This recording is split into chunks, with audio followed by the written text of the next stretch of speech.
सबको लगता है।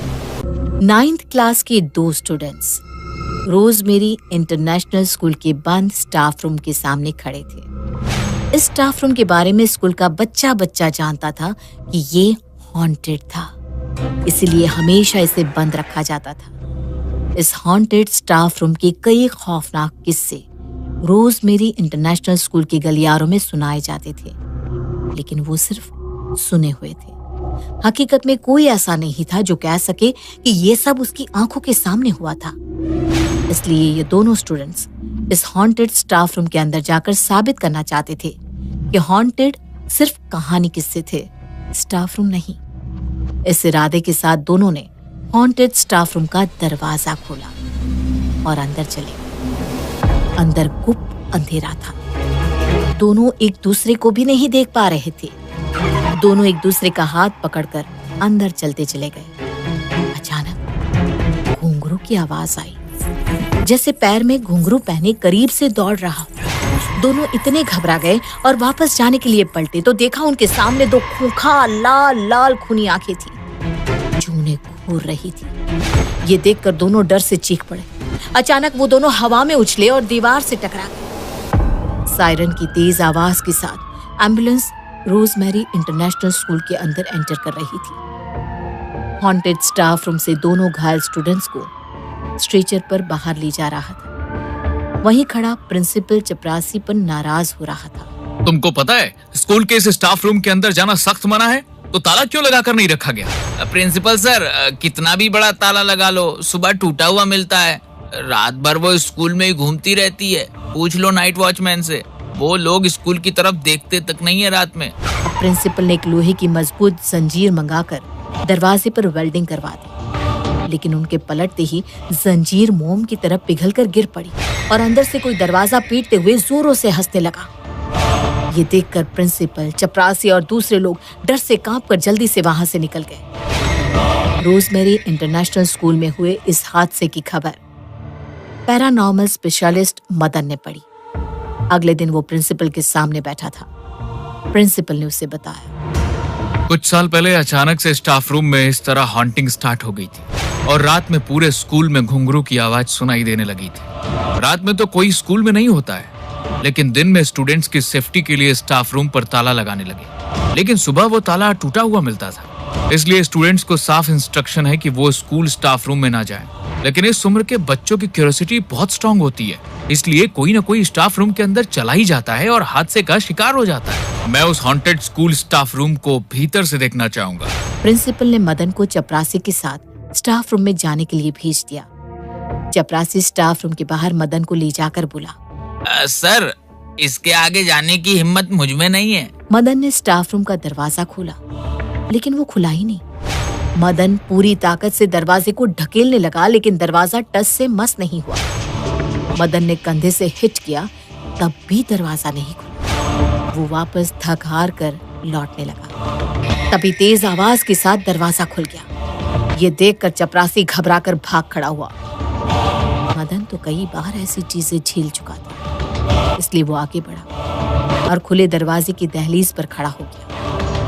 अंदर खूब अंधेरा था। ये देखकर वो हैरान रह गया। भरी दोपहरी में इतना भयानक घुप अंधेरा? मदन वहीं खड़ा होकर भीतर देखने लगा, जैसे अंदर की सिचुएशन समझना चाहता हो, मगर भीतर सन्नाटा पसरा हुआ था। अचानक 2 खूंखार भयानक लाल आंखें दिखाई दी, जिनसे खून टपक रहा था। वो तेजी से मदन की ओर बढ़ी, जैसे उस पर अटैक करेगी, लेकिन मदन बेखौफ खड़ा रहा। तभी तेज आवाज के साथ दरवाजा बंद हुआ और दहलीज पर खड़े मदन के माथे और नाक को हिट किया।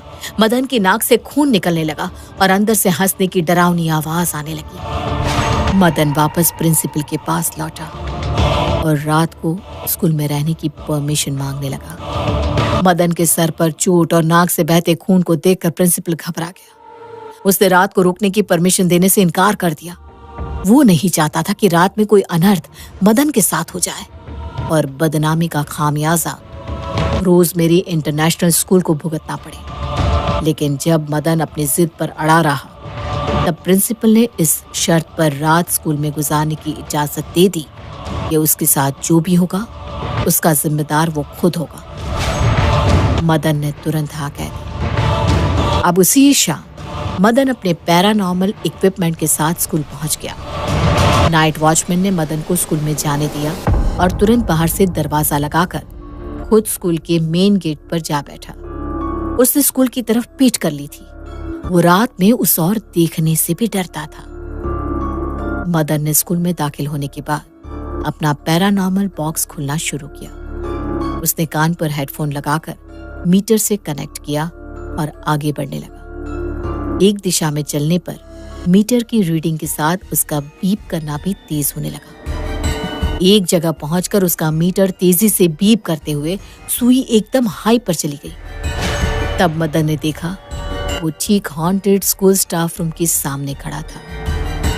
मदन ने दरवाजा खोला।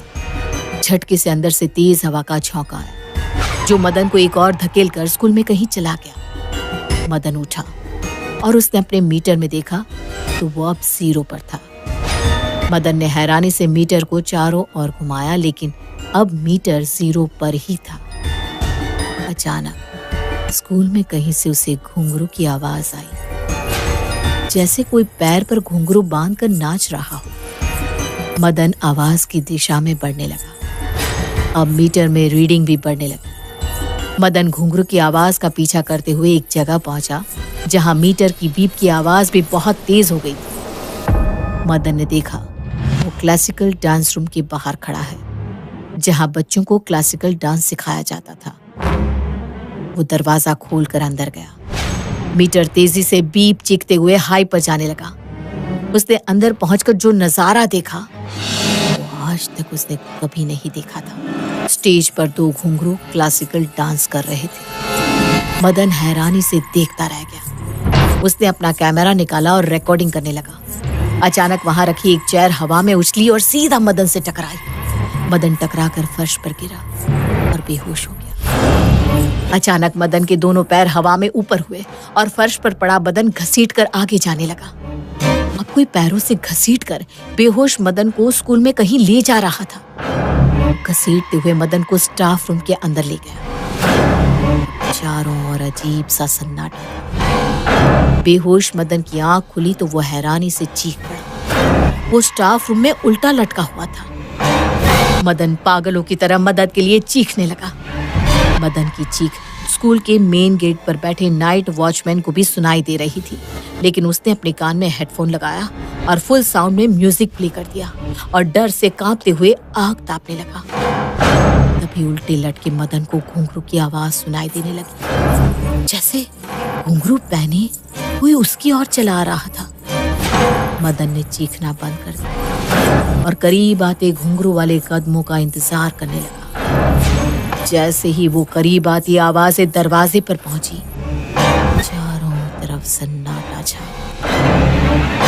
कोई आवाज कहीं से नहीं आ रही। मदन बेसब्री से देखता रहा कोई अंदर आएगा, लेकिन चारों ओर सिर्फ जानलेवा खामोशी थी। कौन है? सामने क्यों नहीं आते हो? सामने आओ मेरे।